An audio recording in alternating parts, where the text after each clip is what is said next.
একটা খুব প্রচলিত ধারণা আছে যে কেউ রোগা হতে চাইছে, ভাত খাওয়া উচিত না, রুটি খাওয়া উচিত। একদমই ভুল ধারণা। আমরা মোটা হচ্ছি কেন? ইনসুলিন যত বেরোবে আমরা তত মোটা হব। এবং কেন মোটা হচ্ছে ইনসুলিন বেরোতে বেরোতে? কারণ ইনসুলিন বেরোতে বেরোতে একসময় আর ইনসুলিন কাজ করতে পারে না। ইনসুলিন বেরোচ্ছে কিন্তু তার আর কাজ করা হয়, কারণ আপনি তাকে ওভার ওয়ার্ক করিয়েছেন। এই জিনিসটাকে আমরা বলি ইনসুলিন রেজিস্ট্যান্স।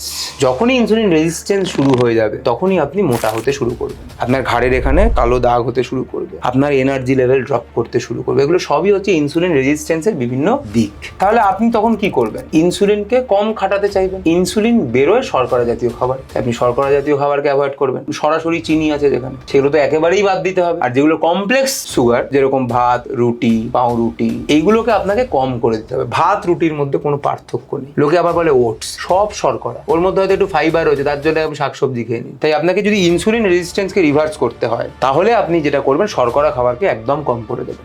যেটুকু শর্করা খাবার খাবেন, যে কোনো একটা কমপ্লেক্স কার্বোহাইড্রেট খেতে পারেন, সেটা ভাতও খেতে পারেন, রুটিও খেতে পারেন, তবে অল্প। চিনি যেখানে সরাসরি রয়েছে, যেরকম কোল্ড ড্রিঙ্কস বা চিনি, মিষ্টি ফল যেগুলো, সেগুলো একদম বাদ দিতে হবে। পেট ভরানোর জন্য শুধু শসা আর কাঁচা পেয়ারা, আর কিছু খাওয়া যাবে না। আর আপনি গুড ফ্যাট খাবেন, প্রোটিন খাবেন, ওয়ার্কআউট করবেন, হাঁটবেন। অনেকে দৌড়ায়, দৌড়ানোর প্রয়োজন নেই, দৌড়ালে আবার অস্টিওআর্থ্রাইটিস হয়ে যাবে। তো আপনি যখনই হাঁটবেন আপনার বডি কাজ করা শুরু করবে, ইনসুলিন রেজিস্ট্যান্স আস্তে আস্তে রিভার্স। কারণ একদিকে আপনি কি করছেন? ইনসুলিনকে খাটাচ্ছেন না, কারণ আপনি শর্করা জাতীয় খাবারকে কমিয়ে দিয়েছেন, তাই ইনসুলিন কাজ কম করে দিচ্ছে। প্লাস আপনার বডি যখনই ফ্যাট লস করা শুরু করবে, আস্তে আস্তে ইনসুলিন রেজিস্ট্যান্সটা কমতে শুরু করবে।